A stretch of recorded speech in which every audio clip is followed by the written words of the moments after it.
one thing I do is if I'm writing, because I have a work, speaking about writing works for years and all that stuff. I have something I started in 2019, 2020 thereabouts, and it's still sitting in my laptop. I'm not halfway through. It's a novel and it's there.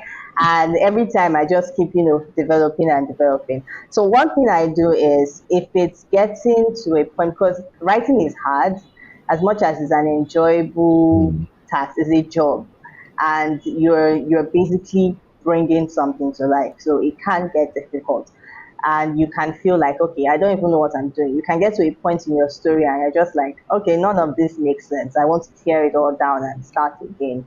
And it's happened. There are stories I've abandoned, that I've started, and then I get somewhere. I'm just like, okay, this is not working, and I just drop it. Sometimes I abandon it for good. Sometimes I abandon it, and maybe after a month, after two, I pick it back up.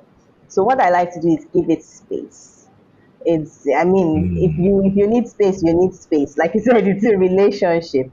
So if it's getting toxic, let's call it that. If you're having a toxic relationship with what you're writing, How did we get here?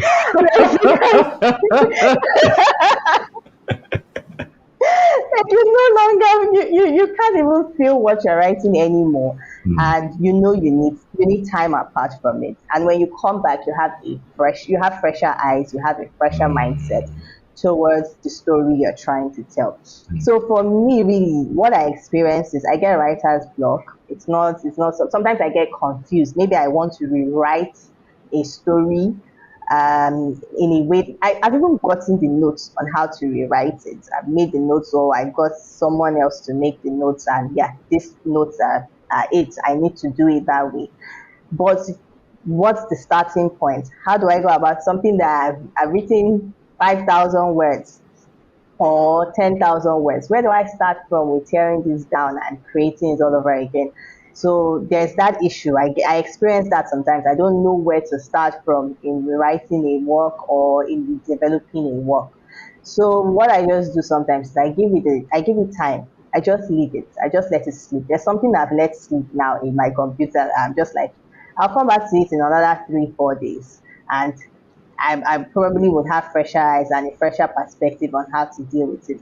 So that's pretty much what I do. And so if I experience that, because I get that a lot, especially if is longer length, or longer form prose, longer form fiction, I would just be like, okay, just let it be, let it cool off, and then come back to it. But I also say don't leave it for too long, because sometimes you might come back and you don't recognize your story, or you don't recognize these characters, and you're just even confused where to start from.